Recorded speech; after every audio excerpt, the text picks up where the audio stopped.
ये सिर्फ एक डरावनी कहानी नहीं, बल्कि एक सबक है। जो बच्चे वालिदैन की बात सुनते हैं, वो हर तरह की मुश्किलात से महफूज रहते हैं। इस घर का एक कमरा हमेशा बंद रहता था। ताला नहीं था, कुंडी भी नहीं, फिर भी कोई उसे कभी खोल ना सका। दिन के वक्त वो दरवाजा बिल्कुल आम लगता, लकड़ी पर खराशें, पुराना पैनट और इसके नीचे से आती हुई ठंडी हुआ। मगर रात को सब कुछ बदल जाता। ठीक 12 बजने के बाद इस कमरे के अंदर से किसी के रोने की आवाज आती, आहिस्ता, दबी दबी, जैसे कोई खुद को खामोश रखने की कोशिश कर रहा हो। घर में रहने वाली फैमिली इस आवाज को नजरअंदाज करती रही। वो कहते थे शायद वहम है या पुराना घर बोलता है, लेकिन अली जानता था ये वहम नहीं था। वो 16 साल का था और हर रात वो आवाज सुनता था, बिल्कुल साफ। एक रात उसने दरवाजे के करीब कान लगाया, आवाज रुक गई।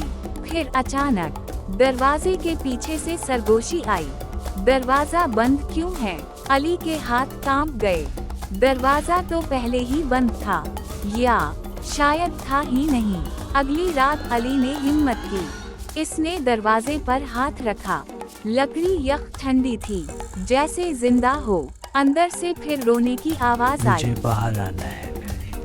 अली ने पीछे हटकर अम्मी को आवाज दी। जब वो आए, दरवाजा खामोश था। अम्मी ने सख्त लहजे में कहा, इस कमरे के पास मत जाना। ये घर हमें विरासत में मिला था, और साथ ये हिदायत भी, दरवाजा कभी ना खोलना। क्यों? अली ने पूछा। अम्मी ने जवाब नहीं दिया।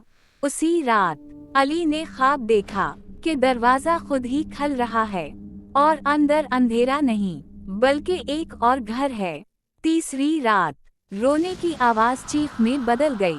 पूरा घर जाग उठा, मगर किसी के कदमों की आवाज नहीं थी। अली ने दरवाजे को देखा। वो आहिस्ता आहिस्ता खुद ही खुल रहा था। अंदर एक बच्चा बैठा था, उसी उम्र का, वैसा ही चेहरा, बस आंखें खाली थीं। बच्चे ने सर उठाकर कहा, तुमने दरवाजा बंद रखा, इसलिए मैं अंदर कैद रहा। अली ने कांपते हुए पूछा, तुम कौन हो? मैं वो हूँ जो कभी बाहर नहीं जा सका। तब अली को याद आया, इस घर में उससे पहले भी एक बच्चा रहता था, जो अचानक गायब हो गया था। अम्मी ने सच बताया, वो बच्चा अली ही था, मगर पिछली जिंदगी में ये घर वक्त को दोहराता था। दरवाजा दरअसल बंद नहीं था, ये एक हद थी। जो अंदर गया, वो बाहर तभी आ सकता था जब कोई उसकी जगह ले। जब अली ने सच जान लिया, तो उसने फौरन पीछे हटने का फैसला किया। इसे अम्मी की बातें याद आ गईं, जो वो बार बार कहती थीं कि इस कमरे के पास मत जाना। अली ने दिल मजबूत किया और दरवाजे से एक कदम पीछे हट गया। अचानक रोने की आवाज आहिस्ता आहिस्ता कम होने लगी। कमरे के अंदर रोशनी मध्यम हो गई और दरवाजा खुद ही बंद हो गया।